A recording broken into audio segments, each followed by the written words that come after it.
Quem trouxe Bíblia nessa noite? Abra sua Bíblia comigo no livro de Eclesiastes. Eclesiastes, capítulo de número 12. Vou pedir ao meu irmão sonoplasta, se puder dar só um pouquinho de agudo aqui para mim. Eu agradeço. A minha voz não é bonita igual a do Fad. A minha voz é uma taquara rachada. Se me der um pouquinho de agudo aqui, isso, vai ganhar um beijo depois, tá? Deus te abençoe. Eclesiastes, capítulo de número 12, o versículo de número 1.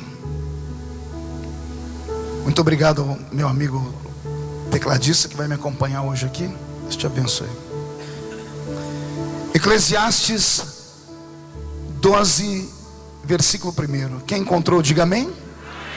Quem não encontrou, peça misericórdia. Nós vamos ter, né?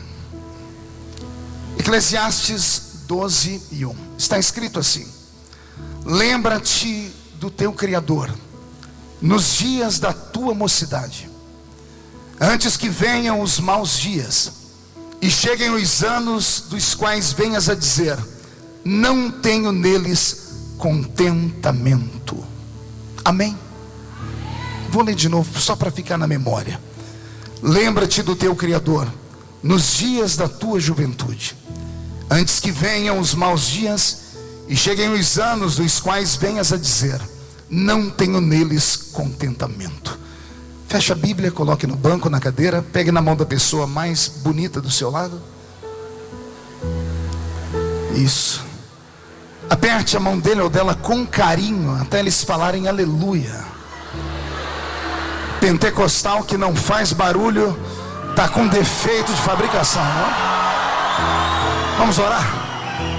Pai, nós te exaltamos, nós te glorificamos. Nós entendemos que dentro de alguns minutos esta linda igreja ficará pequena para o tamanho da glória que vai descer sobre nós. Os que vieram tristes não voltarão tristes para casa, Senhor. Hoje voltarão voando nas asas de um novo tempo. E antes que eu comece a ministrar a sua palavra, cerque esta igreja com a sua glória. E num raio de 5 quilômetros, onde houver um demônio alojado, eu dou a esses demônios segundos para sumirem daqui. Porque se não sumirem, serão queimados pelo poder da sua glória, que aqui será derramada. Rasgue o céu sobre esta igreja nesta noite. Manda anjos de fogo descerem aqui. Que estes anjos desçam trazendo brasas de fogo nas mãos. Comecem a esparramar estas brasas entre nós. E onde houver um crente cheio do Espírito Santo, Senhor, pega ele nesta noite e mostra o caminho da verdadeira e poderosa adoração. Fala conosco, fica conosco, em nome de Jesus. E toda a igreja diz: os que podem, tomem o seu assento, aplaudindo a Jesus porque Ele é bom.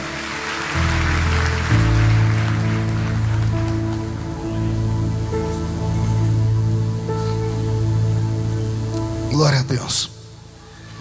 Querida igreja, noiva do Cordeiro, simpatizantes da nossa fé, amigos que vieram de perto e de longe, eu tenho nessa noite uma mensagem que ela pode mudar a sua história de verdade. É uma história antiga, todavia bem contemporânea, se olharmos não com os olhos de um leitor, mas com os olhos de alguém que entende ou busca aquilo que é sobre-humano. O texto que eu li, ele em algum tempo da minha vida foi o texto áureo da minha juventude. Lembro-me que muitas e muitas vezes nos cultos de mocidade eu usava esse texto para ler, para poder argumentar à juventude que ali estava, que existe uma bênção em servir a Deus quando somos jovens.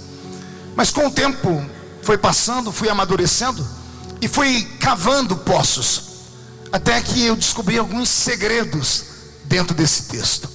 Mas antes de falar nesse texto, eu queria aqui, em rápidas palavras, fazer um resumo da vida do grande escritor desse texto. Quem tem na sua Bíblia o livro de Eclesiastes e leu comigo, viu que as palavras ali escritas são palavras de sabedoria. O homem que escreveu este livro foi ninguém menos do que Salomão, o filho do grande rei Davi. Salomão deixou para toda a humanidade 3 pérolas literárias. A sua Bíblia tem 3 livros escritos pelo sábio Salomão. O primeiro livro foi o livro de Cantares ou Cântares de Salomão. O segundo livro foi o livro de Provérbios. E o terceiro livro, o livro de Eclesiastes.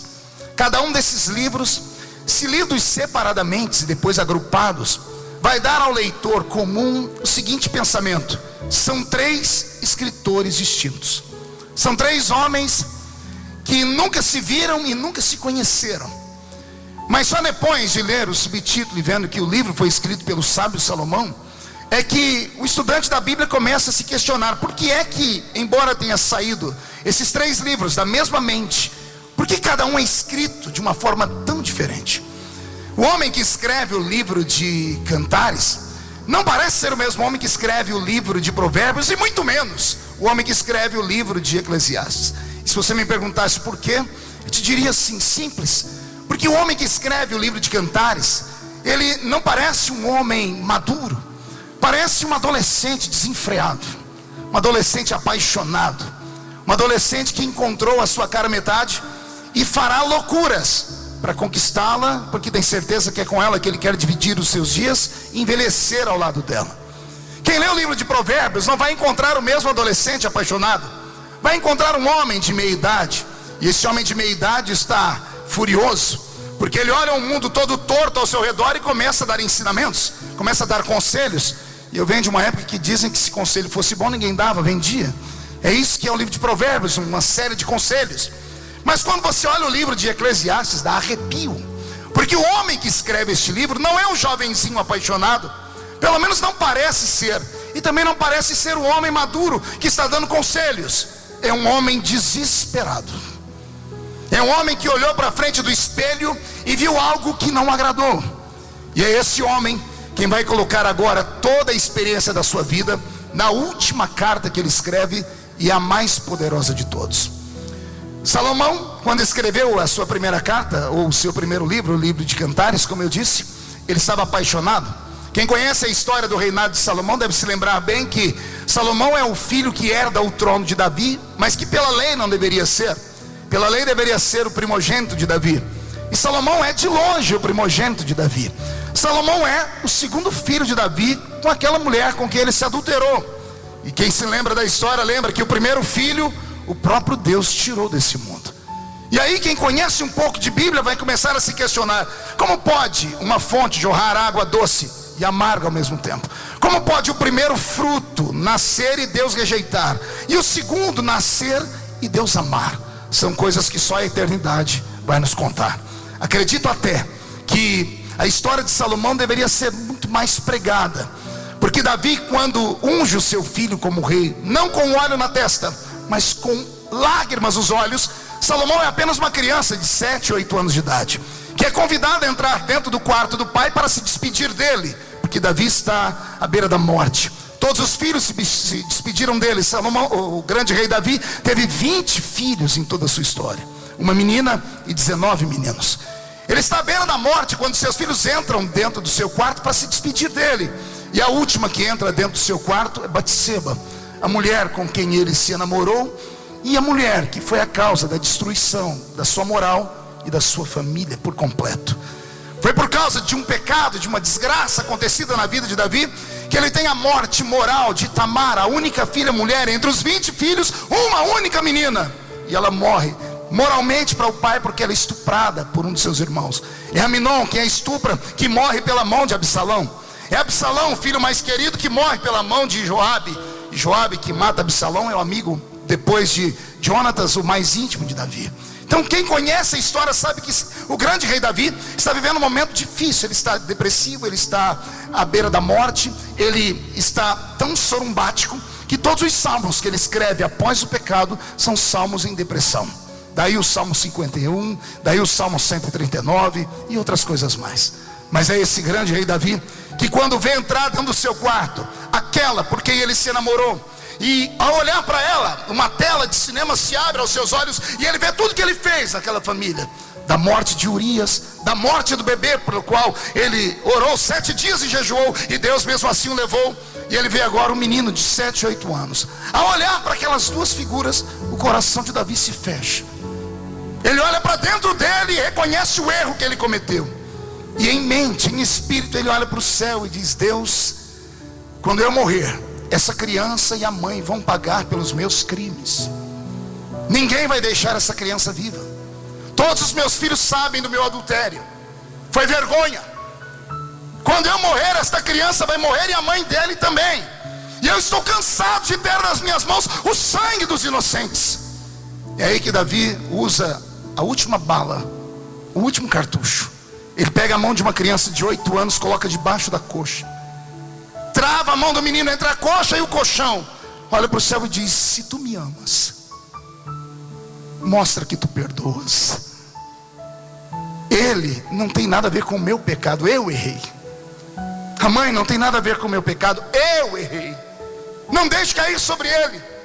Se tu me amas, me deixa salvar a vida dessa criança. Só tem uma maneira que isso acontecer: eu transferir para ele a unção que é minha, a unção de rei. É contra as leis da terra, mas Davi não é um homem normal, é o homem segundo o coração de Deus. Pode ter 1 milhão de desgraças na vida, pode todo mundo apontar o dedo e falar, lá do céu Deus olha e diz assim: ele tem um mistério comigo. E mistério é aquilo que só Deus sabe. Davi tinha algo que ninguém entendia, nem eu entendo. Quando chegar no céu, vou arrumar uma confusão lá, Fátima. Porque você se lembra quando Natan entrou lá dentro do palácio e mostrou o erro de Davi? Quando ele aflorou e disse: você é o homem do pecado, Davi caiu o semblante e disse: pequei. Só isso. Natan levanta a voz: assim diz o Senhor, porventura algum dia te neguei alguma coisa que me pedistes? Se tivesse me pedido, eu não teria te dado. Isso aqui só o Fad prega para vocês depois, que eu não tenho intelecto para pregar isso. Porque o que Deus está falando é sobre a mulher lá. Só que Deus diz: tudo que você desejar, não faça com as suas mãos, peça a mim, porque se for para você, eu te dou. Então existem coisas que só Deus e aquele servo sabem.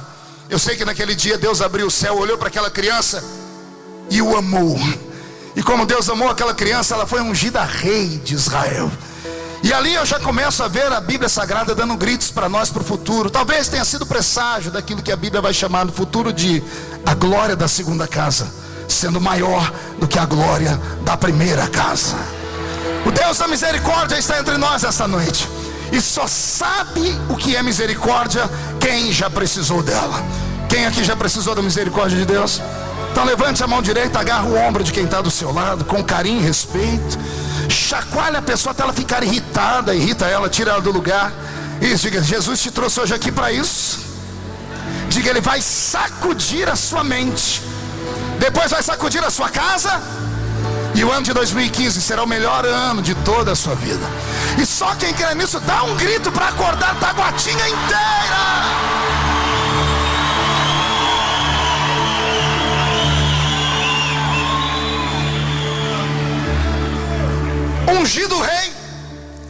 Ungido rei precocemente, entre 8 e 18, assume o trono, herda do pai e da mãe uma beleza única. Salomão devia ser um homem muito lindo, uma espécie assim, uma mistura de Marco Feliciano com Fá de Fará.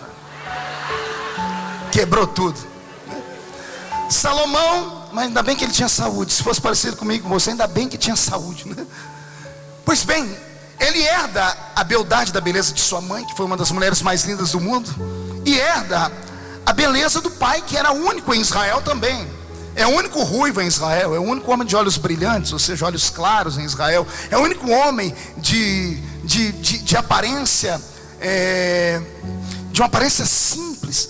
Quando o escritor desenha Davi, ele desenha Davi como um poema. Talvez seja por isso que Michelangelo, quando faz a imagem do grande rei Davi, digite no Google: Davi não parece um hebreu, ele parece um deus grego. Narizinho empinado, pena que fizeram ele peladão. É um inferno aquela imagem, né?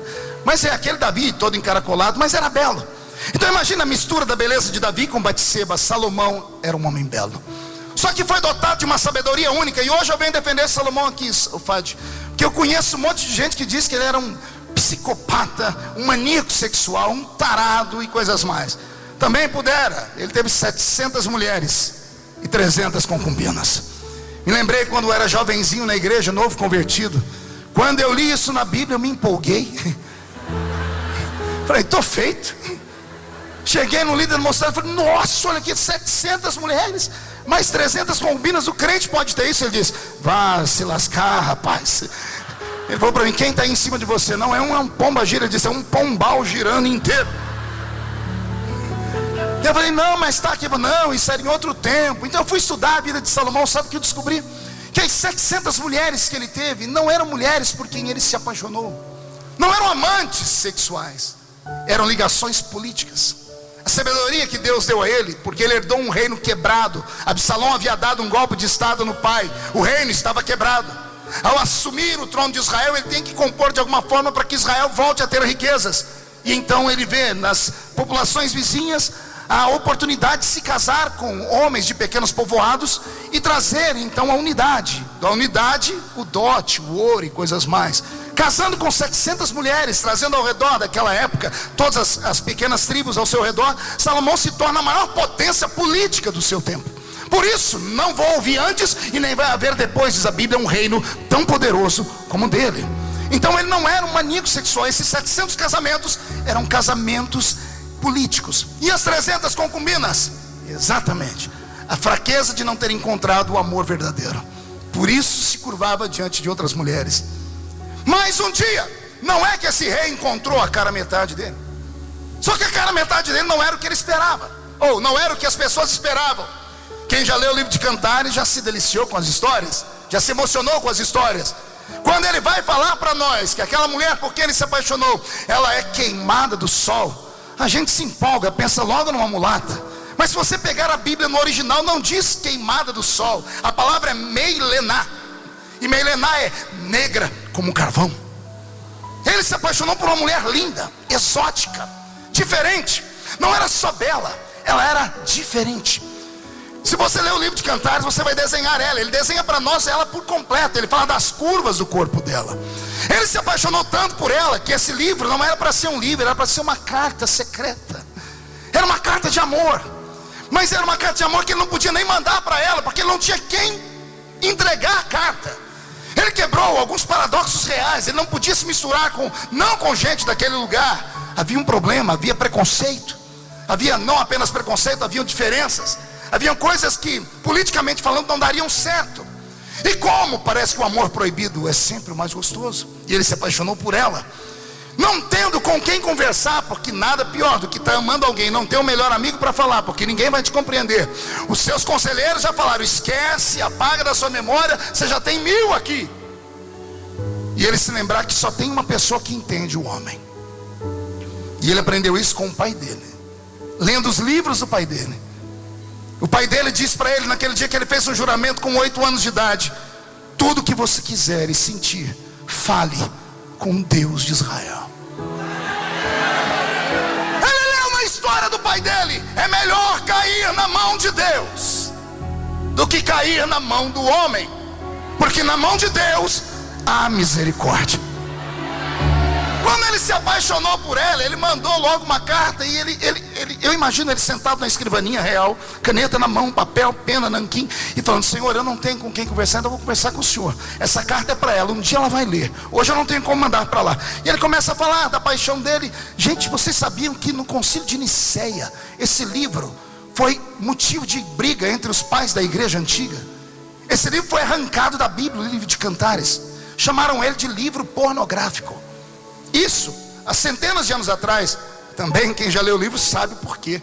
Ele fala coisas no livro que, se você não ouvir com o ouvido do Espírito, você pira, né? Você fica maluco. É ele quem vai dizer assim: olha, eu sou apaixonado por você. Se você ler esta carta, o meu sonho um dia é tomar vinho na taça que é o seu umbigo, porque é a forma de uma taça. E já vi gente ficando vermelha. Eu não vou nem seguir falando o que ele fala, mas você vai desviar, vai fazer o sinal da cruz e ir embora. E aí você também vai perguntar: o que esse livro está fazendo na Bíblia então, pastor? Calma, já já eu te explico. Ele se apaixonou por essa moça. E eu, lendo esse livro uma vez, eu me emocionei, porque quando eu cheguei no capítulo 6, eu peguei o homem mais sábio do mundo fazendo uma pergunta, e essa pergunta não teve resposta. A Bíblia diz, e a história diz, que pessoas saíam de longe para ir ver a sabedoria dele. Não havia nada que ele não conhecesse. A sabedoria dele não era da horizontal, era da vertical, sim ou não? Mas esse homem faz uma pergunta no capítulo 6 do livro de Cantares, que só um crente cheio do Espírito Santo pode responder. Escrevendo a carta, ele falou: eu encontrei a mulher da minha vida. Ele começou a elogiar para Deus: ela é isso, ela é aquilo, o cabelo dela é assim, os olhos são assim, o corpo dela é assim, eu quero fazer isso, eu quero fazer aquilo, e achei a mulher mais perfeita. Deus interrompeu, ele disse assim: ei, amigo, calma aí, abaixa a bola. O que foi, Senhor? Quem é essa aí? Essa é a minha, a sunamita, é a mulher da minha alma. Encontrei a minha cara metade. Ela é perfeita, ela é linda. O Senhor disse: você acha que ela é bonita? Acho. O Senhor disse: deixa eu te mostrar uma mulher bonita. O Senhor também tem uma? Tem, só que a minha é perfeita. Então me mostre. Imagine um homem de milhares de anos atrás, que viveu num outro tempo, diante dele aparecer uma tela como essa. Porque é o que eu imagino que aconteceu. Só que era uma imagem tridimensional. Porque quando Deus faz explodir a foto de uma mulher para Salomão, Salomão embasbaca, o queixo dele cai, e o homem mais sábio do mundo faz a seguinte pergunta: quem é esta que aparece como a alva do dia? Quando ele olhou para ela como a alva do dia, ele piscou o olho. Quando ele olhou, a figura mudou, por isso era tridimensional. Ela não está mais como a alva do dia. Ele disse: quem é esta que agora aparece formosa como a lua? Ele piscou o olho, olhou de novo e disse: e agora? Quem é essa que aparece brilhante como o sol? E quando ele pisca o olho pela última vez, ele entrega os pontos. Ele diz: quem é esta que aparece formidável como um exército com bandeiras? Quem é esta? Ele morreu com essa pergunta na cabeça, e Deus disse: esse segredo eu não te conto. E eu estou contando aqui porque o que Deus não revela aos sábios, Ele revela aos pequeninos, amém? Se alguém chegar no céu antes de mim e encontrar Salomão, chame ele para perto e diga: Salomão, eu tive num culto lá na igreja do pastor Fade, e teve um pregador lá vindo da Vila Tatu, e não é aquilo que Deus não contou para você, contou para ele. Salomão vai ficar louco, vai dizer: como assim? Eu fui sábio? Não, Salomão, você morreu com uma pergunta e nunca soube a resposta, e eu estou aqui para dar a resposta. Ele vai ficar louco, porque todo sábio é afoito por conhecimento. E ele vai dizer para você qual é o assunto, e você vai dizer assim: lembra que você fez uma pergunta a Deus, disse: quem é esta? E ele vai se lembrar: ah, quando eu falei para Deus do meu amor, Ele me mostrou uma mulher que Ele nunca me disse quem era. E você vai murchar a barriga, estufar o peito, vai dizer: pois bem, eu estou aqui para te dizer. Ele vai perguntar: quem é esta? E você vai dizer: prazer, sou eu.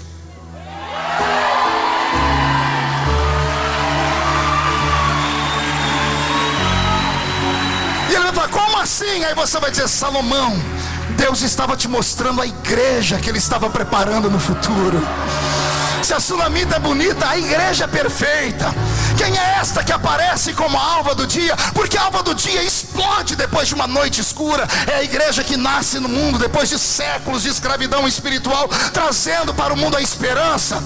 Quem é essa que aparece como formosa como a lua? A lua, ela é brilhante, mas às vezes está um quarto minguante, um quarto crescente. Às vezes ela nem aparece, mas ela nunca arreda o pé de onde ela está.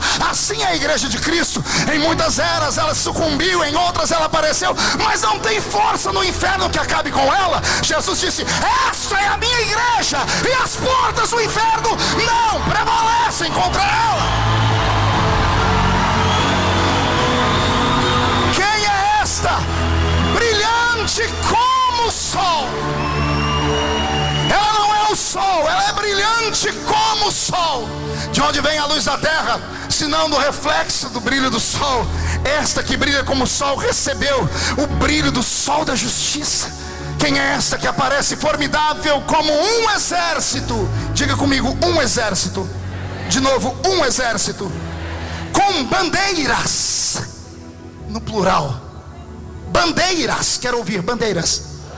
Diga: um exército com bandeiras. O texto parece que tem algo errado. Toda vez que um exército vai para a batalha, ele não leva 2, 3 bandeiras. Pode ser o Brasil todo na guerra, não leva o Distrito Federal a sua bandeira, do estado de São Paulo a dele, leva-se a bandeira do país. Mas Salomão vê um exército com bandeiras no plural. E aí só quem entende de guerra, toda vez que um exército vai para a peleja, ele vai com a bandeira dele. O outro exército que vem contra ele vem com uma bandeira também. O exército vitorioso traz a bandeira dele de volta e a bandeira do inimigo derrotada. Era a maneira de Deus dizer: a minha igreja jamais será derrotada, ela é vitoriosa por natureza. Só quem pertence a essa igreja dá mais um grito de glória.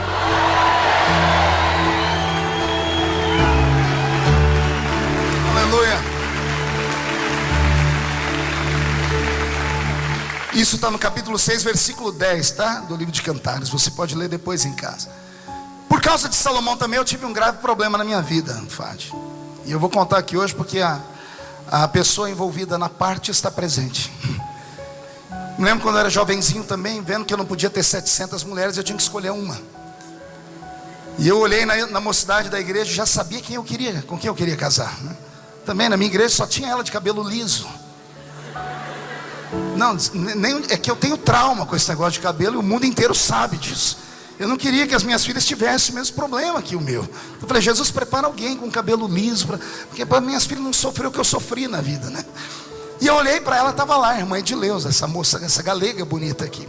E eu cheguei no líder da mocidade, que ela era muito crente. Pensa uma mulher crente, aquelas assembleianas que sobe monte, desce monte, coque na cabeça. Aí eu cheguei no líder da mocidade, eu disse: Marco, como é que eu conquisto essa moça aí? Ele disse: seja romântico. Eu disse: mas eu sou novo convertido, se eu usar meu romance com ela, eu estou perdido. Se eu falar uns versinhos que eu sei, acabou a minha vida. Ele falou assim: então leia o livro de Cantares. Eu falei: que livro é esse? Onde eu compro? Ele está na Bíblia. Mas o que tem a ver a Bíblia com romance? Ele disse: é um livro do amor. E quando eu li o livro de Cantares, eu me apaixonei. Por isso que eu sei tanto sobre ele. Eu li, eu devorei. E eu falei: o que eu faço, Marco? Ele disse: escolhe um texto bonito e manda para ela. Gente, eu fiquei uma semana. Peguei o melhor texto. Eu falei: não, esse aqui não. Fui para o outro: não, esse aqui também não. Tem que ser uma coisa que quando a mulher lê, ela nunca mais vai me esquecer. E eu escolhi o versículo mais lindo que tinha lá para mim, exótico, poderoso. Escrevi aquele bilhetinho, dobrei e borrifei aquela desgraça do almíscar, que Jesus já me libertou há muito tempo.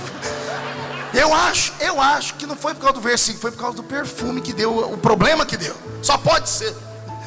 Porque eu cheguei no culto da mocidade, depois da escola dominical, no ensaio da mocidade, falei: irmã Edileuza, queria que a irmã lesse esse bilhetinho. Ela pegou: tudo bem, irmão Marcos, tudo crente daqueles crentes. Lê, falei: aí embaixo está escrito assim: responda, tá? Ela falou: deixa comigo. Eu orei a semana inteira, Fábio, jejuei, fiz o que você imaginar, eu fiz. Domingo da frente, muda a música, põe uma música mais assim, para esse momento. Não, também não tanto. Não, volta. Eu estou lá agora no ensaio da mocidade, quando a irmã Edileuza me olhou, ela disse assim: irmão Marcos, trouxe o seu bilhete, sua resposta. Quando eu peguei aquele bilhete, gente do céu, faltou força nas pernas. Eu corri para dentro do banheiro da igreja, eu sentei no vaso, no trono, eu fechei aquela porta, eu tremia. Só que antes de abrir, eu fui cheirar. Falei: eu mandei um perfuminho. Quando eu cheirei, nada. Falei: não deu certo, zangou alguma coisa. Quando eu abri, eu havia dito assim: por favor, responda com um versículo da Bíblia. Qual que era o meu pensamento? Ela vai ler lá e vai responder assim: vem, amado meu, vem saltando pelos montes, saí de madrugada em busca da sua alma pelas praças da cidade. Eu falei: acabou, deu certo. E ela disse: como você pediu resposta na Bíblia, o Senhor te repreenda, Satanás.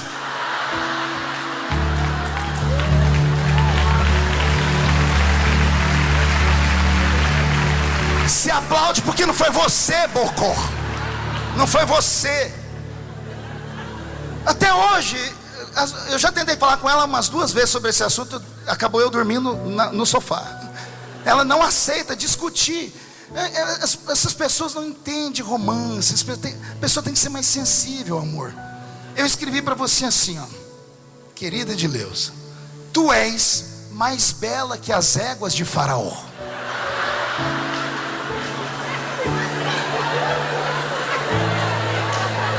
Gente, calma aí, vocês não estão entendendo. As éguas de Faraó não eram éguas normais.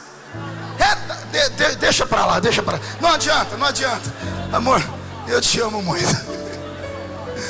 Esse é Salomão, que escreve a sua primeira carta, o seu primeiro livro. Um homem apaixonado. O homem apaixonado fala de amor, mas o relógio do tempo não para. Diga comigo: o relógio do tempo não para. belo dia, esse mesmo Salomão acorda dentro do seu palácio. Agora não é mais um menino que precisa encontrar uma cara metade. Ele chega naquela idade que Freud chama de idade do lobo, quando o homem passa dos INTA e entra nos ENTA, 40, 50, 60. E o homem nessa idade, ele já não é mais um paquerador, um namorador, não é mais um Dom Juan de Marco inveterado. O homem nessa idade, ele quer estabelecer propósitos. Ele olha para os filhos, ele olha para a geração que se espelhou nele. Ele quer deixar conselhos, ele não quer que ninguém caia nos mesmos erros dele. Então ele pega aquele nanquim, aquela pena, o papiro, e usa a mesma escrivaninha que ele usou para mandar uma carta de amor. E ele escreve o livro de Provérbios. E quem lê o livro de Provérbios se escandaliza. Como é que alguém que falou de amor tão abertamente pode dar conselhos, e alguns tão absurdos? E ele disse assim: melhor é o homem ir a um velório do que ir a uma festa. Chama o seu filho hoje depois do culto. Fala assim: meu filho, não vai na sorveteria não. Não, tem um velório aqui, ó. Ele vai olhar para você e vai assim: alô, tá louco? Quer que eu vou no velório? Virou o quê? Tá sádico? Mas não é isso. É que o homem que escreve o livro de Provérbios, ele já não mais vive da infância. Ele viu que a vida é dura, e que o homem, para viver muito nessa terra, tem que ter princípios. E quando ele diz é melhor ao homem ir a um velório, ele está dizendo: quem vai a uma festa não pensa no amanhã. Quem vai a uma festa só pensa em beber, fumar, ficar. O resultado depois de uma noitada, de uma festa, sem pensar, é uma gravidez indesejada, é uma doença sexualmente transmissível, um monte de problemas, crises na alma e outras coisas mais. Mas o homem que vai em um velório e olha para aquele paletó de madeira, e vê ali dentro um amigo, um parente que ontem estava vivo e agora não está mais, ele começa a refletir na vida. Você lembra quando você foi no enterro do seu amigo que morreu de acidente, de carro ou de moto? Lembra como você saiu daquele velório, usando o seu carro, a sua moto, respeitando todos os sinais de pare, parando para todo mundo, porque a sua alma foi atingida por uma mensagem. É isso que o velho agora começa a dizer: é melhor ao homem ir a um velório, porque no velório ele pensa na vida, do que ir a uma festa. Só que o relógio do tempo não para. Um belo dia Salomão acorda naquele mesmo quarto. Ele vai ao banheiro, e quando ele chega ao banheiro, ele olha no espelho. Depois de um belo banho real, quando ele limpa o espelho e tira aquele mormaço, o que ele olha o assusta. A mente dele divaga no tempo, e ele procura aquele menino apaixonado, e ele não existe mais. Ele procura aquele moço capaz de escrever uma carta de romance, e ele não existe mais. Ele procura aquele rei que dá conselhos, e esse rei também não existe mais. O que ele vê no espelho assusta ele. Pergunte a mim o que ele vê, pastor. Só fala se todo mundo perguntar. Ele vê o que a vida é de verdade. Ele olha para o espelho e ele vê que os únicos amigos que sobraram para ele foram artrite, artrose, osteoporose, reumatismo, cataratas, e essas doenças que insistem em ser amiga dos velhos. Ele olha para o espelho e ele vê não mais aquela pele tenaz, aquela coisa linda. Ele vê agora aquela pele murcha. Ele olha para o espelho e não sabe se vê um rosto ou um maracujá de gaveta, murcho. Os cabelos outrora esvoaçantes, uma mistura de ruivo do pai com a textura do cabelo da mãe, agora dá lugar à calvície. Suas casas estão brancas, suas pernas não têm mais força. Leia o capítulo 12 inteiro, depois você vai ver ele falar: quando os guardas da casa começam a tremer. Os guardas da casa são as pernas. Ele começa a desenhar a vida de uma maneira poética, deprimente. Quando ele olha para o espelho, ele começa a perceber que agora ele está flácido, suas veias estão saltadas, seus dentes estão amarelados e tortos, seus cabelos caíram. Ele volta para aquela escrivaninha, pega aquela mesma pena, nanquim e papiro, e começa a escrever, não com a empolgação de um menino apaixonado, não com a empolgação de um rei que dá ordens. Ele escreve uma carta com medo do que está chegando. Ele está para receber uma visita em casa, e essa visita, quando vem, não manda telegrama. Essa visita não manda um e-mail, não passa um SMS, não deixa mensagem no Facebook. Pior, ela não vem para ficar, ela vem e leva a pessoa embora. Ela não pergunta se pode, Ela não pede licença aos parentes, ela não pede licença aos amigos. Estou falando da morte. E ele começa a escrever o livro de Eclesiastes. Ele começa o livro dizendo assim: tudo nessa vida é vaidade. Tudo é um puro sentimento egoísta do ser humano. A beleza não subsiste para sempre. A juventude não subsiste para sempre. A riqueza não existe para sempre. O bom emprego não existe para sempre. A fama não existe para sempre.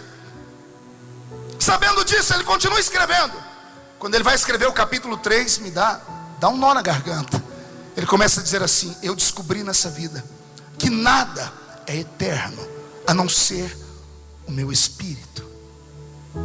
Ele diz: há um tempo para tudo nessa terra. Há um tempo de plantar, mas há um tempo de colher o que se plantou. Há um tempo de correr, mas chegará um dia que as suas pernas não vão correr mais. Ele começa a dar uma sequência de palavras que machucam, e ele termina dizendo assim: há um tempo de nascer, mas há um tempo de morrer. Acelerando o passo, ele escreve o último capítulo. E no último capítulo ele escreve com lágrimas nos olhos. E ele diz: a você que está lendo ou ouvindo, lembra-te do teu Criador nos dias da tua juventude. Lembra-te do teu Criador nos dias da tua mocidade. A palavra mocidade, a juventude aqui, não é traduzida apenas por faixa etária. Ela fala de uma época de glória, de uma época de saúde, de uma época de bênção, de bonança, de prosperidade. Lembra-te do teu Criador enquanto tudo está indo bem. Ele diz o porquê. Porque chegará um dia que você vai sentir falta desses dias. Qualquer dia desse vai bater a sua porta um dia que tem nome, e ele se chama dia mau. Lembra-te do teu Criador nos dias da tua juventude, antes que venham os maus dias. Respire fundo, porque agora eu vou começar a pregar. Desenhei o texto, a história, para botar você aqui no centro. E agora eu vou te explicar. Esse Salomão, esse grande homem, enxergou que a vida do ser humano não é feita só de altos. Às vezes é feita mais de baixos do que altos. Ele enxergou que o ser humano faz um prospecto da vida pensando só nas coisas boas, que ele prevê só coisas boas. Pegue a sua agenda, vê se você colocou lá o seu planejamento de vida para esse ano. Se em algum dos dias tem lá: eu vou em novembro visitar o hospital por causa disso ou daquilo. Vê se há na sua geladeira algum tipo de mensagem que você deixou ali: daqui 3 semanas eu preciso ir em tal lugar porque o meu nome foi para o SPC. Ninguém pensa em coisa ruim. Aliás, quando a gente liga esses programas sensacionalistas, como esses programas policiais da televisão, e vê uma mulher que foi estuprada, uma menina que foi morta, a gente já nem mais fica chocado, porque o nosso país é uma miséria nessa questão de violência. Mas a gente olha aquilo como se fosse só um filme de ficção, porque aquilo não é na nossa história, e a gente jura que nunca vai acontecer conosco. Aquele dia de desgraça, aquele dia ruim, é só na vida dos outros, ele nunca virá sobre nós.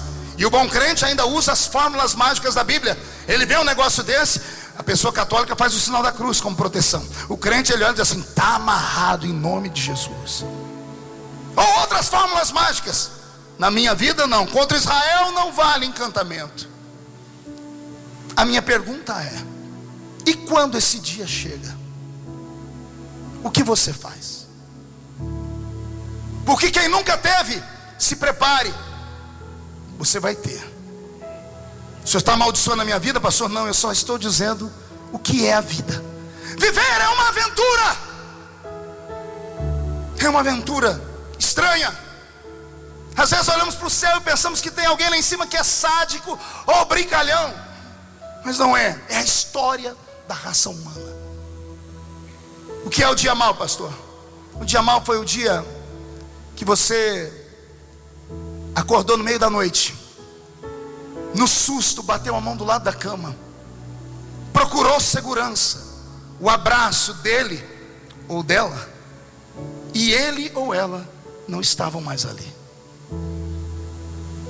Em questão de segundos a ficha caiu e você se lembrou que você já sepultou a pessoa. Ontem, uma semana atrás, um mês atrás. Aí entra no seu quarto um demônio chamado solidão. Solidão não é um sentimento, é um demônio que atormenta, que faz o ser humano fazer loucuras. Ao sentir a presença dele, você correu para o guarda-roupa, abriu o guarda-roupa para pegar um cobertor. O cheiro da pessoa ainda estava lá, atormentou a sua mente. Se é crente, ainda tem onde se segurar. Dobra o joelho e diz: Deus me ajuda. E se não é crente? E se a sua espiritualidade está lá embaixo? Aí você recebe a visita de espíritos malignos que dizem: se mata também, Deus não existe, pula da ponte, bebe isso, faz aquilo, e a sua história de vida começa a definhar. Esse é o dia mau, é o dia que a nossa vida perde uma peça do quebra-cabeça. O que fazer quando ele chega? O dia mau foi o dia que a senhora acordou de manhã, tomou um belo banho, na frente do espelho se lembrou da propaganda da televisão: toque o seu seio, é a melhor prevenção que tem contra o câncer. E de repente a senhora encontrou um nódulo e se assustou. Não procurou um médico, procurou as irmãs de oração na igreja, ligou para os amigos, fizeram uma campanha de oração. Na semana seguinte o nódulo estava lá ainda. Você subiu um monte, desceu um monte, e o nódulo permaneceu lá. Vencido, foi ao médico. O médico pediu uma biópsia, marcou o dia de entregar o exame. Até o dia do resultado você creu, chorou, fez campanha, fez voto, fez sacrifício. Até o dia que você foi consultar o médico de novo. E ao chegar diante do médico, amigo da família, ele sem graça, sorriso amarelo no rosto, ao invés de dar o resultado, começou a dizer: você conhece fulano de tal? Passou por algo semelhante. Tem um tratamento que existe, não sei aonde do mundo. E enquanto o médico está tentando ajudar, o seu mundo acabou. Porque você entendeu o que ele quis dizer, que você é uma dessas pessoas especiais que nascem nesse mundo para ter uma doença que não tem cura. Ele deu um monte de sinais. Ele falou sobre o hospital do câncer de Barretos. Ele falou sobre o último tratamento que há no hospital de Harvard, nos Estados Unidos da América. Mas o seu mundo desabou. Você saiu dali com aquele resultado na mão, pronto para começar uma químio, pronto para começar uma rádio. Ao passar pela rua, indo para casa, aquele dia você não percebeu o calor do sol. Passou perto do restaurante, a comida não tinha cheiro, nada mais te atraiu. Nem a pessoa bonita, nem o latido do seu cachorrinho fez efeito. Você entrou em casa, não olhou para o filho, não olhou para o marido, não olhou para a esposa, correu para dentro do banheiro, ou correu para dentro do quarto, dobrou o joelho e fez uma pergunta a Deus: por quê? Por que eu? E você começa a fazer uma lista: Deus, eu estou na igreja, eu jejuo, eu canto, eu oro, eu me abstive disso, daquilo. Por que eu? E lá do céu, ao invés de Deus vir e mandar Miguel ou Gabriel com a Alice explicando, Deus faz um silêncio. E eu não sei o que dói mais, se o puxão da orelha dele, ou se quando a gente grita e ele não fala nada. Esse é o dia mau. O dia mau é o dia que o senhor saiu do trabalho, e ao invés de ir para casa feliz, porque a casa está financiada, o carro está financiado, o filho está na escola, você volta para casa com uma carta de demissão. Não tem coragem de contar para a esposa, para o filho, não sabe o que vai fazer da vida. Na minha cidade, dia desses, um grande amigo meu deixou uma carta no Facebook e deu um tiro no ouvido.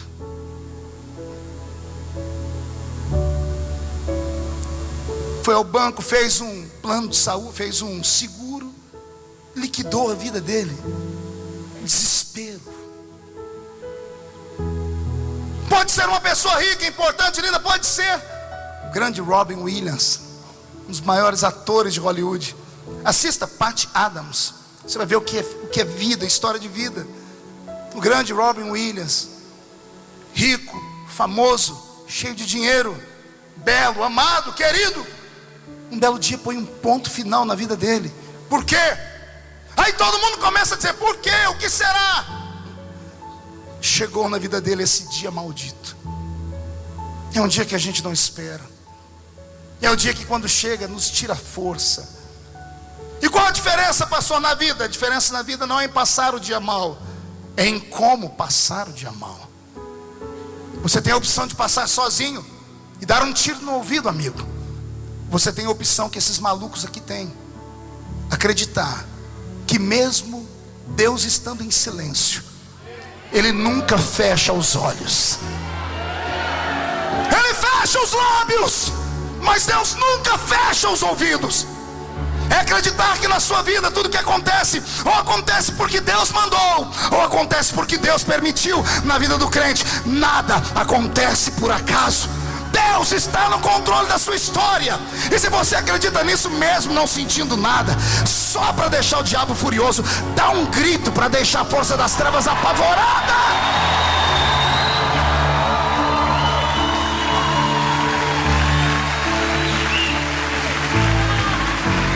Oh, meu amigo, eu sinto a sua dor. Como o senhor sabe que está doendo, pastor? Todo pastor, todo profeta é sensitivo. Eu vi o culto, eu vi o louvor, eu vi as pessoas gritarem, cantarem, mas as pessoas no meio da escuridão viram você em silêncio. Teve até gente que disse: isso aqui é frio igual uma geladeira. Tinha que congregar lá no Polo Norte, não aqui. Mas ninguém sabe por que você está em silêncio. Dá glória a Deus quando o filho tem saúde. Dá glória a Deus quando você está empregado. Adorar a Deus quando as coisas estão dando certo é muito fácil. Dá glória a Deus quando o mundo desabou na sua cabeça, quando o chão foi roubado dos seus pés. Dá glória a Deus agora que você parece que não tem mais segurança. Aí não é para qualquer um. Pegar na alça de 10 caixões de filhos, marchar para o cemitério, e as pessoas perguntarem: e aí, Jó?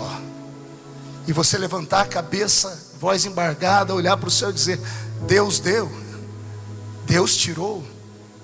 Dizer que bendito é o nome do Senhor não é para qualquer um.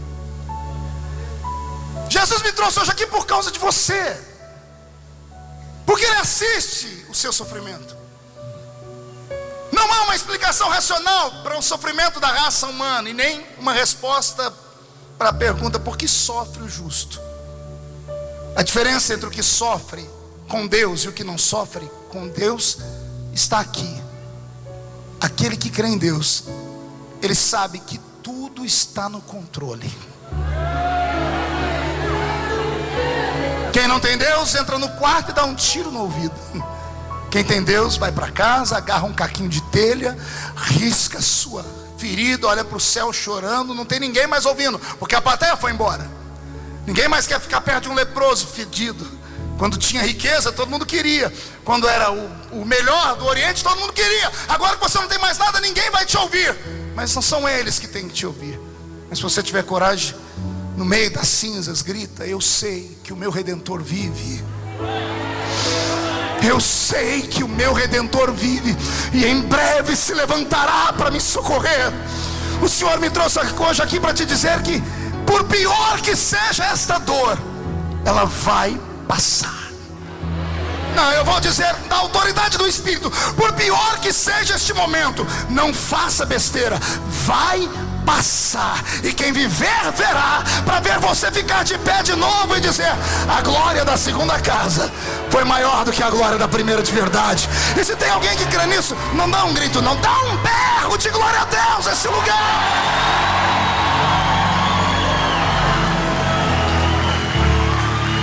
Levante a mão direita para o céu de novo, chacoalhe ela, faz um carinho nas costas do seu irmão, um carinho, e diga para ele suavemente, diga: vai passar. Ei, não há dor que dure para sempre, assim como não há mal que nunca acabe. O mal, o prazer e a dor são efêmeros e passageiros.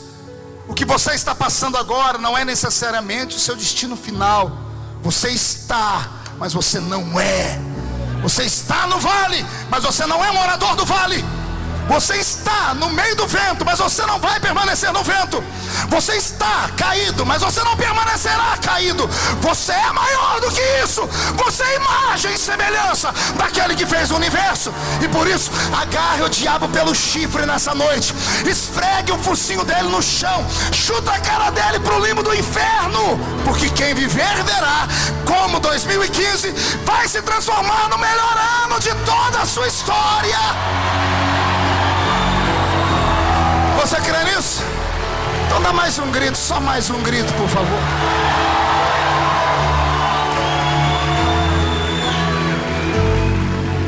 Eu quero pedir licença à minha esposa e às minhas filhas, porque eu quero relatar aqui um dia mau que eu tive. A gente era jovenzinho ainda. Eu comecei a pregar muito cedo, eu prego desde os 13. Estou com 42, cara de 50, só o sangue de Jesus para falar o resto, né? Aí o Fábio acabou de falar que carinha de 60, né?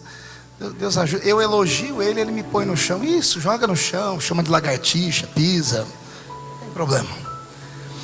Mas eu me lembro que nós estávamos grávidos do nosso segundo bebê. E estava indo tudo muito bem. Gravidez perfeita. Minha esposa, uma parideira profissional. 4 filhos nós tivemos. E nesse segundo aconteceu algo que mudou a nossa história. Estava entrando no 8º mês a gravidez, quartinho semi-pronto. Fui pregar no Rio Grande do Sul e um pastor me deu a roupinha de apresentar o bebê na igreja. Quando o seu bebê nascer, está aqui a roupinha do dia da apresentação. Lembro quando eu chegava em casa, colocava a mão na barriga, ele dava aquele chute. Eu disse: esse menino vai ser pentecostal, né? Vai ser Feliciano Júnior, né? Vai ser de glória, de fogo. Até que um belo dia, depois de chegar em casa, dormimos, ela acordou com uma hemorragia. Desesperado, levei ela para o hospital. Treva, porque no hospital eu não tinha mais plano de saúde. Eu havia deixado meu emprego, meu trabalho, a faculdade de Direito, para viver da fé, para me transformar num pregador do Evangelho. O atendimento foi precário, mas quando o médico nos atendeu, fiquei feliz, porque era um médico de quando eu tinha plano de saúde. Dr. Sérgio Bruno, é um grande amigo da família até hoje.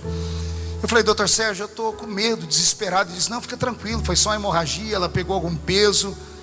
Deu a ela um soro, ficou algumas horas, mandou ela para casa e disse: está tudo feliz. No dia seguinte a hemorragia dobrou.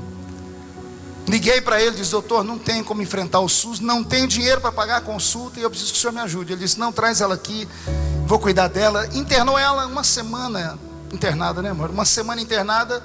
Ele não deixou ela levantar nem para ir ao banheiro, para não fazer força nenhuma, porque o bebê ia nascer. No dia da alta, ele me chamou e disse: está tudo bem, doutor? Ele disse: está tudo bem, está aqui, você pode levar ela embora para casa. Eu disse: doutor, eu vou viajar, está tudo bem mesmo? Ele olhou para mim inseguro e disse: deixa eu fazer uma ultrassom nova. Ele fez a ultrassom e ele mudou de cor. Pegou o telefone, começou a ligar para os médicos, começou a entrar médicos dentro da sala e me mandou para a sala, outra sala. Daqui a pouco ele sentou na minha frente, pegou um papel e começou a escrever. Ele disse: você vai ter que levar ela para o Hospital das Clínicas em Ribeirão Preto. E eu disse: doutor, mas ela não estava de alta? Ele disse: mas aconteceu alguma coisa e aqui nós não temos medicamento, nós não temos equipamento. Eu disse: doutor, o que aconteceu? Ele disse: Marco, de manhã o líquido da placenta estava lá dentro, agora o líquido sumiu. Eu disse: como assim, doutor? Sumiu como? Ele disse: ela não foi ao banheiro, ela não sangrou mais, sumiu. Eu disse: sumiu como, doutor? Ele olhou para mim e disse: quem entende de coisa sobrenatural aqui não sou eu, não, é você. Nós não temos como tratar aqui, você tem que levar ela embora daqui. Meu Deus, para conseguir um carrinho emprestado para levar ela para o hospital, foi um Deus nos acuda. Chegamos no Hospital das Clínicas em Ribeirão às 7 da noite. Ela foi atendida às 2 da manhã. 5 horas de espera. Esse é o sistema de saúde do nosso país. 5 horas depois, quando chamaram ela entrou com a minha sogra, eu fiquei do lado de fora. Não deu 5 minutos. O médico foi para o corredor e gritou: quem é o senhor Marco? Eu disse: sou eu. Antes de entrar dentro da sala, eu já sabia o que tinha acontecido. Ele veio gritando: ó, o bebê está morto, não tem o que fazer, você tem que levar ela para casa, vocês não têm plano de saúde, eu não tenho como internar ela, o organismo dela daqui 3 dias vai abortar o bebê sozinho, se não abortar aí você procura o médico, o hospital, porque eles são obrigados a fazer a curetagem. Eu falei, doutor, calma, é muita informação, o que está acontecendo? Ele disse, morreu por falta de atendimento, 5 horas numa fila. E eu fiquei parado. Ela estava se trocando atrás do biombo. Quando ela saiu, ela veio perto de mim, me deu um abraço, veio aqui no meu ouvido e fez uma pergunta. A pior pergunta que um pastor pode ouvir, porque é uma pergunta que não tem resposta. É quando alguém chega na gente e diz assim, por quê? Por que o meu bebê? Por que? No que eu errei? A gente assembleiano, meu Deus, nós tínhamos um monte de coisas que pensávamos. Aí vem na cabeça, será que eu cometi algum erro, algum pecado escondido? Será que é punição? Será que é isso? Será que é aquilo? E eu tinha que ser um pouquinho mais forte, abraçar e dizer, Deus vai dar vitória. Somos jovens, vamos ter outros filhos ainda. Eu não sei o porquê, só sei que Deus sabe de todas as coisas. Ô resposta, é a única que a gente tem, mas ela não supre a carência da pergunta, por quê? Eu sei que Deus sabe todas as coisas, mas tem hora na vida que eu quero saber o porquê. E quando você pergunta e Deus não responde. Voltamos para casa, era 2 da manhã. Eu tentando conversar com ela, ela abraçada com aquele barrigão, fruto maduro, pronto para nascer. Ela chorando, daqui a pouco ela deu um grito. Ela falou assim, você é o pastor aqui. Puxou minha mão, quase capotamos o carro. Falou, ore pelo bebê. Parei o carro na rodovia em Anguera, ajoelhei, botei a mão na barriga e orei. Orei com toda a força que eu tinha, com toda a fé que eu tinha. Eu falei com Deus sobre as minhas viagens missionárias, porque era novinho, mas viajava há muitos anos, de testemunhos, de milagres que aconteceram. Eu disse, Deus, o Senhor fez na vida dos outros, faz na minha. Deus respondeu assim do céu.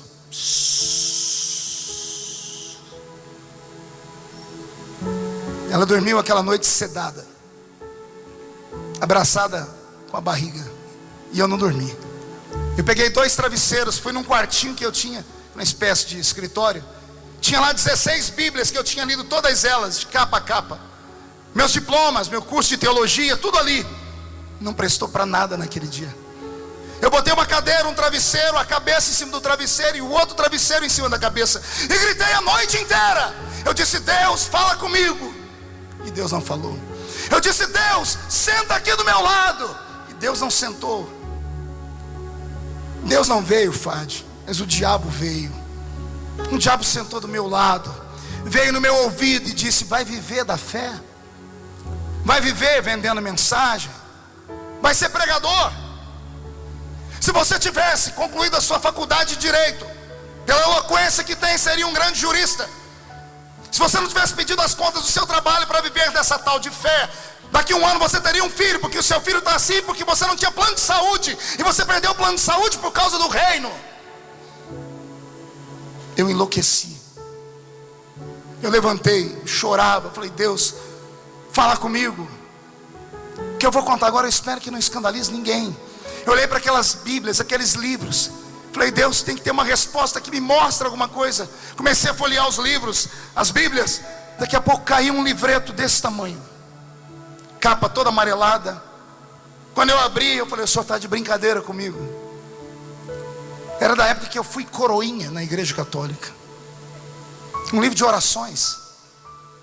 Na página que eu abri tinha um homem calvo, com auréola em forma de cabelo, uma roupa marrom, uma corda amarrada na cintura, agachado em cima do lado de uma pedra, uma árvore e um passarinho no chão. E em cima, oração de São Francisco de Assis. E naquele dia, essa oração tirou a minha alma do inferno. Francisco de Assis orou assim: Deus, me ajuda a suportar aquilo que eu não consigo entender. Deus, me ajuda a aguentar esse fardo que eu estou carregando. Me ajuda a conviver com a dor. Deus não falou nada, mas me ajudou.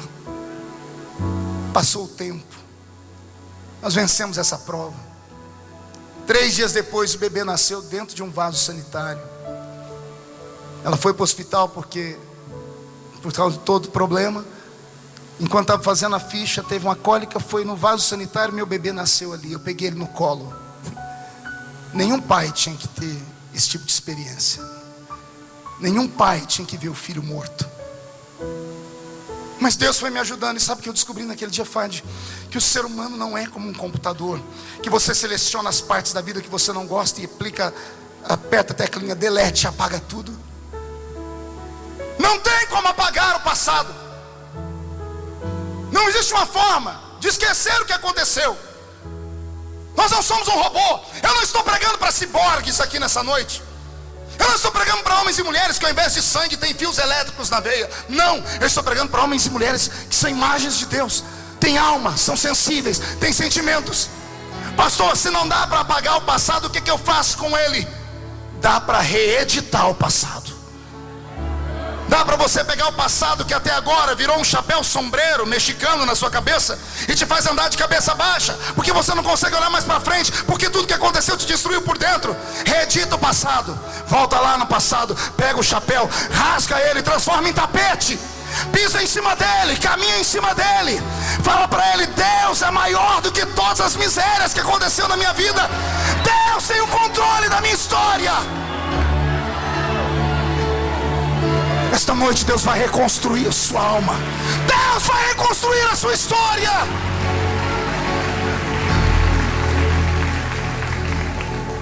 Esse é o dia mau. E é o dia que a gente enterra o pai. É o dia que a gente enterra a mãe. É o dia que a gente enterra um filho. É o dia que a gente enterra os sonhos. É o dia que a gente perde a estrutura. É o dia que a gente quer fazer uma loucura. E quantos nessa noite iam fazer uma loucura, mas o Espírito Santo te agarrou, ele botou um anzol no seu queixo e te trouxe para cá. E você entrou por aquela porta dizendo: fala comigo hoje. E Deus disse: vou quebrar o silêncio. E é Ele que está falando com você, não sou eu. É Ele que está te dizendo assim: eu vejo o que você não vê. Eu enxergo além de um palmo à frente do nariz. Eu enxergo o futuro. E se eu tirei alguma coisa da sua vida agora, é porque amanhã isso não ia ser bom para você. Se eu fiz alguma coisa agora, é porque o amanhã eu enxerguei. Eu não estou pregando aqui para homens e mulheres que vieram aqui porque não tinha um lugar melhor para ir, não. Eu estou aqui falando para homens e mulheres que temem a Deus. E se você teme a Deus de verdade, absorve o que eu estou dizendo. O Senhor te trouxe aqui para você se lembrar dEle, porque é Ele quem vai te ajudar.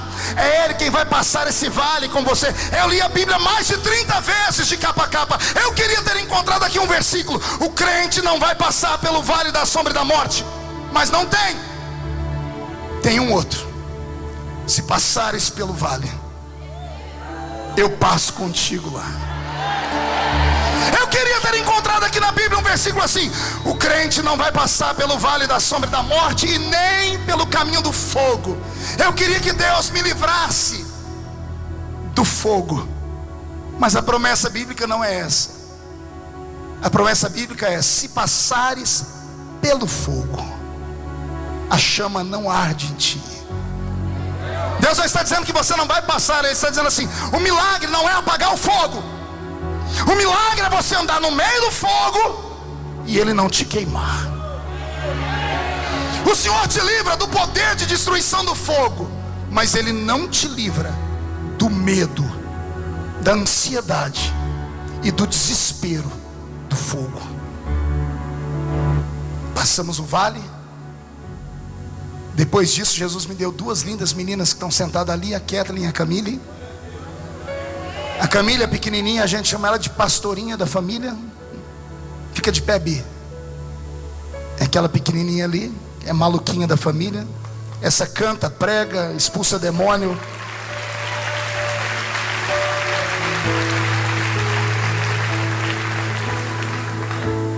E eu acredito que o ministério que Jesus me deu vai continuar com ela. Por quê? Porque Deus não deixa os nossos sonhos caírem.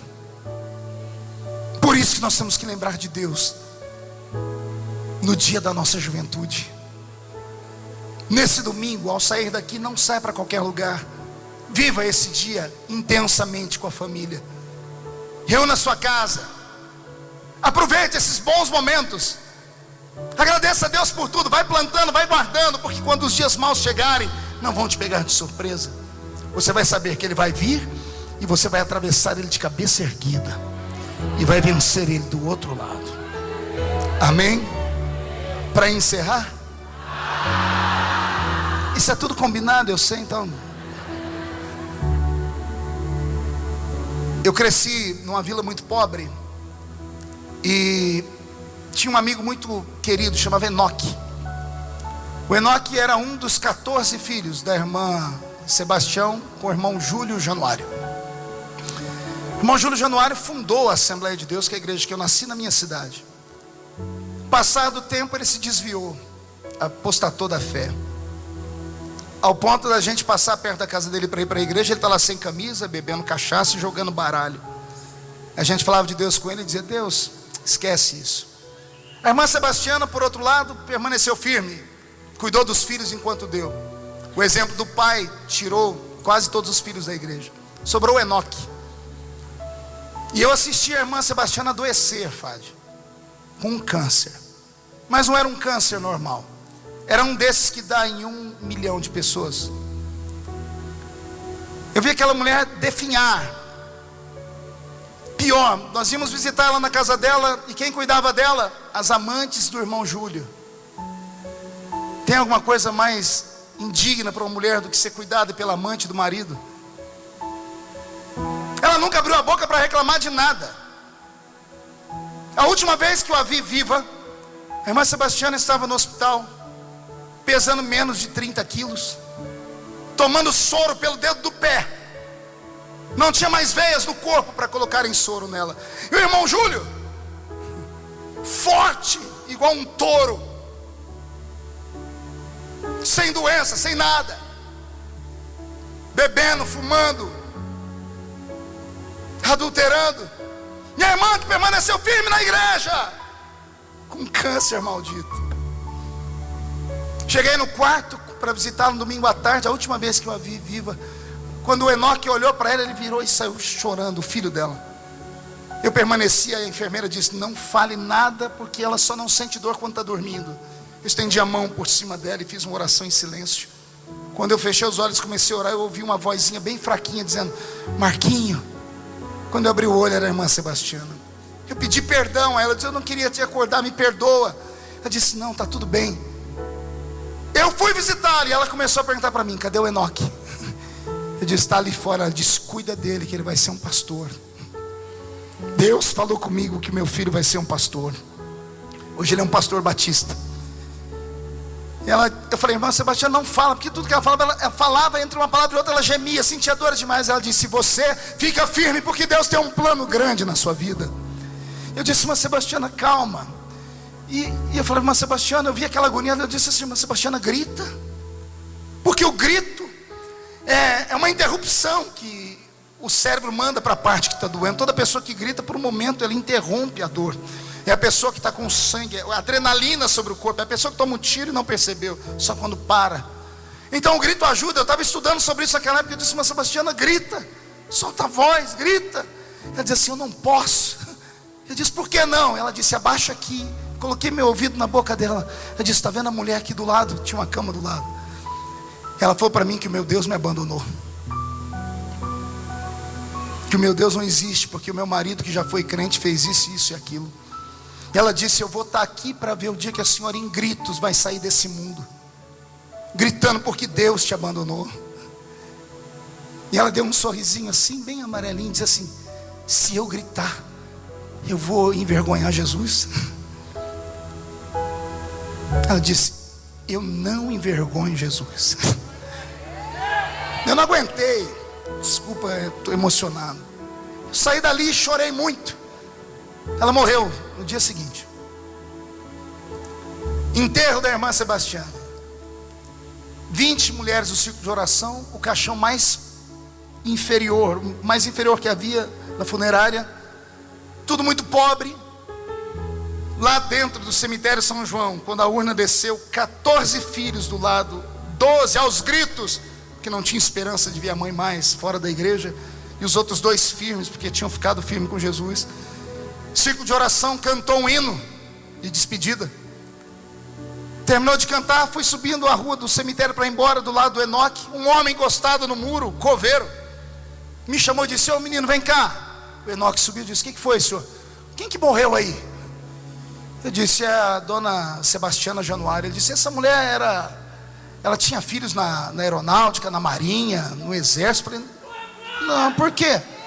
Ele disse: não, então deixa, eu tô maluco. Eu disse: não, me conte por quê. Eu falei: não, fala, moço. Quando vocês desceram para levar o caixão dela, eu estava aqui abrindo uma cova. Eu escutei a terra tremer. Quando eu olhei, um monte de homem vestindo farda branca.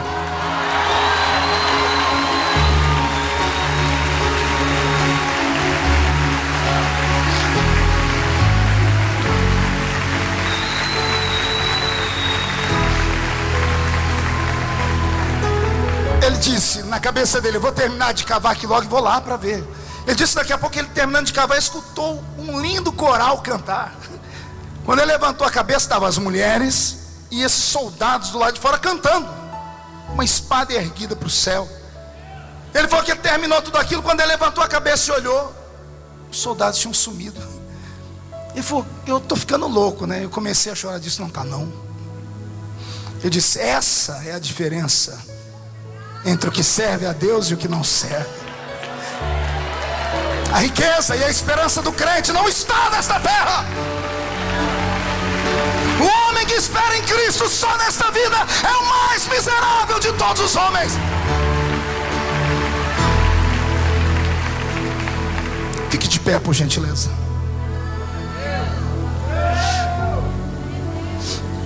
Vou pedir para que você incline a cabeça. Você conhece aquela música do Anderson? Raridade. Toca ela para mim. Daqui a pouco eu vou tentar cantar.